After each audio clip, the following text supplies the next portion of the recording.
Defense Secretary Leon Panetta made news yesterday when he said the combat role for U.S. troops in Afghanistan could end next year instead of 2014.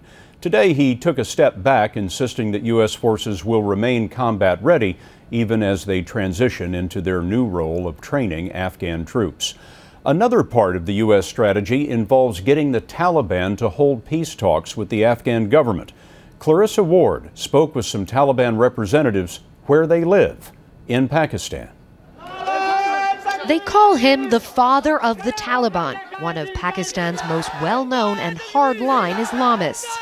We visited Samuel Haq at his religious school near the Afghan border.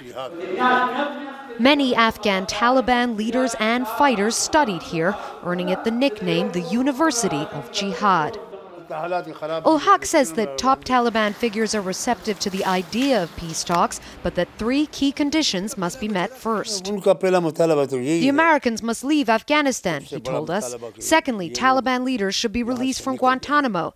The third demand is that there should be no outside interference in Afghanistan. It is unlikely that American negotiators will accept these terms, though a release of some prisoners from Guantanamo Bay has been discussed. While elements of the Taliban's leadership may be supportive of peace talks, there are clear signs that there are divisions within the group. Many of the younger, more militant members say that they are not ready to stop fighting.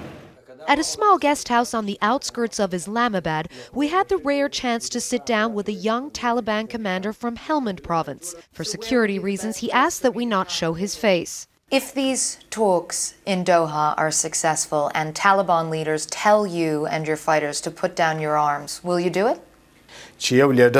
No, it will not happen, he said, and those who are talking to the political wing of the Taliban should understand that real peace is only possible by talking to the ground fighters. So the bottom line is, you're not willing to compromise, you're not willing to collaborate. Is there any chance of peace? If the Afghan government announced tomorrow that strict Islamic law would be reinstated, we would accept that, he said, but those in power now will never go along with that. For the moment, there is a huge gulf between what the Taliban and their backers want and what America would be willing to accept. Clarissa Ward, CBS News, Islamabad.